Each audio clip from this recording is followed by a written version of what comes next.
La personne et l'œuvre du Saint-Esprit, René Pache.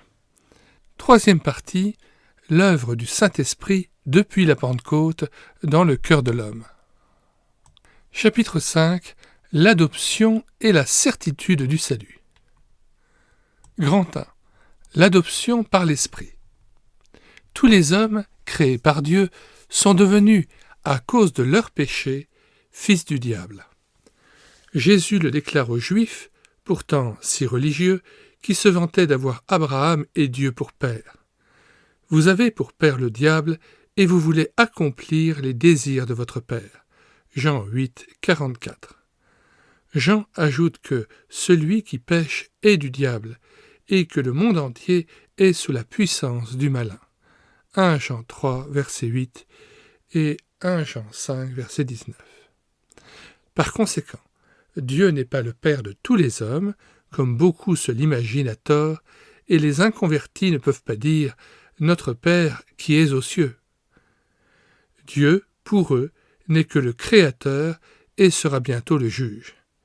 Il est le Père de ceux-là seulement qui sont devenus par l'Esprit ses enfants d'adoption en Jésus-Christ. Que représente réellement l'adoption ? C'est l'entrée dans une nouvelle famille. Je suis né pécheur dans la famille du diable. Grâce au Christ, je quitte cette famille misérable et condamnée pour entrer dans la riche et noble famille de Dieu. Je reçois une nouvelle vie, un nouveau nom, un nouveau père, de nouveaux frères et sœurs, avec un merveilleux héritage. Citons à nouveau les textes que nous avons déjà mentionnés au sujet de la réception de l'Esprit. Vous n'avez point reçu un esprit de servitude pour être encore dans la crainte, mais vous avez reçu un esprit d'adoption par lequel nous crions « Abba, Père » Romains 8, verset 15. Dieu a envoyé son Fils afin que nous recevions l'adoption. Et parce que vous êtes fils, Dieu a envoyé dans nos cœurs l'esprit de son Fils, lequel crie « Abba, Père » Galates 4, versets 4 et 6. Par Jésus-Christ, nous avons les uns et les autres accès auprès du Père dans un même esprit. Éphésiens 2, 18. Dieu, en nous pardonnant, aurait pu se contenter de nous traiter comme des serviteurs graciés, éloignés de lui, comme la créature l'est du Créateur. Mais voyez quel amour le Père nous a témoigné pour que nous soyons appelés enfants de Dieu. Et nous le sommes, par son Esprit. 1 Jean 3, verset 1. Jamais nous ne le remercierons assez pour son merveilleux salut. Sommes-nous sûrs d'avoir déjà été délivrés de la puissance des ténèbres, adoptés par l'Esprit et transportés dans le royaume du Fils de son amour ? Nous lisons 1 Jean 3, versets 1 à 3. Voyez quel amour le Père nous a témoigné pour que nous soyons appelés enfants de Dieu, et nous le sommes. Si le monde ne nous connaît pas, c'est qu'il ne l'a pas connu. Bien-aimés, nous sommes maintenant enfants de Dieu, et ce que nous serons n'a pas encore été manifesté. Mais nous savons que lorsque cela sera manifesté, nous serons semblables à lui, parce que nous le verrons tel qu'il est. Quiconque a cette espérance en lui se purifie comme lui-même est pur. Grand 2. La certitude du salut. Est-il possible d'avoir dès ici-bas la certitude d'être sauvé ? Certains pensent que ce serait de l'orgueil, d'autres qu'on ne le saura qu'après avoir passé la ligne eschatologique, c'est-à-dire au retour du Christ ou après la mort. D'autres, enfin, voudraient posséder cette certitude, mais ne parviennent qu'à un vague et lointain espoir. Or, que dit la Bible ? Elle affirme que la certitude du salut donnée aux croyants repose sur deux bases inébranlables. Petit 1. Le témoignage écrit du Saint-Esprit, la parole de Dieu. L'Écriture est pleine de promesses comme celle-ci. Celui qui croit au Fils a la vie éternelle. Jean 3, verset 36. Ou encore, je vous ai écrit ces choses, afin que vous sachiez que vous avez la vie éternelle, vous qui croyez au nom du Fils de Dieu. 1 Jean 5, verset 13. La Bible est l'œuvre de l'Esprit, et c'est lui qui, par le moyen des prophètes et des apôtres, nous enseigne le chemin du salut. Après avoir dit 2 fois que l'Esprit rend témoignage à Jésus-Christ, Jean nous explique quel est ce témoignage venu de la part de Dieu. C'est que Dieu nous a donné la vie éternelle et que cette vie est dans son Fils. Celui qui a le Fils a la vie. 1 Jean 5, versets 6 à 7 et versets 11 et 12. Tout cet enseignement certain nous est apporté par la parole de Dieu. Celui donc qui met sa confiance en Jésus-Christ, s'il s'appuie non sur ses sentiments, mais uniquement sur ce qui est écrit, aura l'assurance de la vie éternelle. Nous lisons 1 Jean 5, verset 1. « Quiconque croit que Jésus est le Christ est né de Dieu, et quiconque aime celui qui l'a engendré aime aussi celui qui est né de lui. » Verset 5. « Qui est celui qui a triomphé du monde, sinon celui qui croit que Jésus est le Fils de Dieu.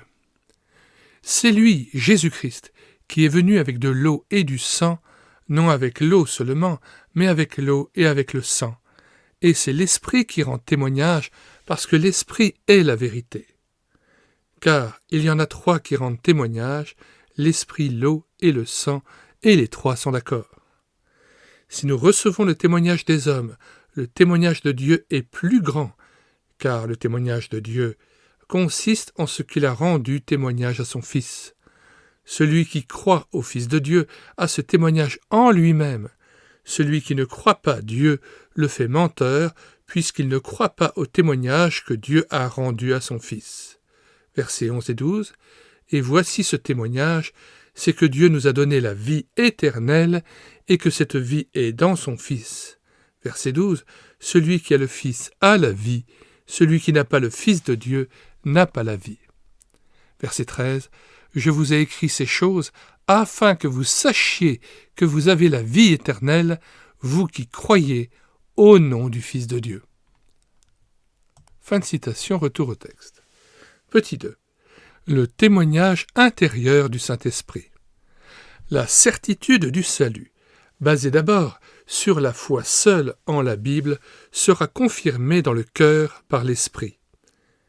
Car vous n'avez point reçu un esprit de servitude, c'est-à-dire d'esclavage, pour être encore dans la crainte, mais vous avez reçu un esprit d'adoption par lequel nous crions « Abba, Père ». Abba est effectivement un mot araméen qui signifie père, et même on pourrait le traduire par papa, car il traduit davantage ainsi la relation intime qu'il y a entre le Fils et son propre Père. Retour au texte. L'Esprit lui-même rend témoignage à notre esprit que nous sommes enfants de Dieu. Romains 8, versets 15 et 16. L'Esprit nous est donc donné pour nous ôter la crainte perpétuelle de la mort et du châtiment et nous communiquer la certitude de l'adoption divine et de la vie éternelle. Nier cette certitude, c'est repousser à la fois le témoignage de l'Écriture et celui de l'Esprit. Plusieurs expressions bibliques confirment encore l'assurance chrétienne. Nous les avons déjà relevées en parlant des symboles de l'Esprit, page 19. Paul dit aux Éphésiens « Vous avez cru et vous avez été scellés du Saint-Esprit, lequel est un gage de notre héritage pour la rédemption de ceux que Dieu s'est acquis à la louange de sa gloire. N'attristez pas le Saint-Esprit de Dieu, par lequel vous avez été scellés pour le jour de la rédemption. » Éphésiens 1, versets 13 et 14, et Éphésiens 4, verset 30. Celui qui nous a affermis avec vous en Christ et qui nous a oints, c'est Dieu, lequel nous a aussi marqués d'un sceau et a mis dans nos cœurs les arts de l'Esprit. 2 Corinthiens 1, versets 21-22. Dieu déclare ainsi que nous lui appartenons pour toujours et que l'Esprit en nous est le premier acompte de la garantie de la rédemption parfaite que nous recevrons dans la gloire. C'est encore l'Esprit qui nous garde fidèles en vue du salut éternel. Sans sa présence et sans son aide, il nous serait impossible de persévérer jusqu'à la fin. Aussi Paul écrit-il à Timothée « Garde le bon dépôt par le Saint-Esprit qui habite en nous ». 2 Timothée 1, 14. Quel bonheur de pouvoir bâtir sa vie sur de telles certitudes et se réjouir de la possession du salut de Dieu. Fin de la lecture du chapitre 5, intitulé « L'adoption et la certitude du salut ». Quitte à nous répéter, nous vous conseillons de regarder les commentaires ou la description de cette vidéo où nous avons mis de très nombreux liens de téléchargement d'ouvrages, téléchargement qui se fera à partir du site médiathèquechrétienne.fr, site que nous avons bâti afin d'assurer la réédition numérique des ouvrages chrétiens épuisés et non réédités. Nous en sommes à 1300 ouvrages numérisés, alors faites votre miel, enrichissez-vous intérieurement grâce à cette bibliothèque virtuelle qu'est médiathèquechrétienne.fr. Nous nous quittons sur ce verset de 2 Thessaloniciens 2, 16-17, que notre Seigneur Jésus-Christ lui-même et Dieu notre Père qui nous a aimés et qui nous a donné par sa grâce une consolation éternelle et une bonne espérance, console vos cœurs et vous affermisse en toute bonne œuvre et en toute bonne parole.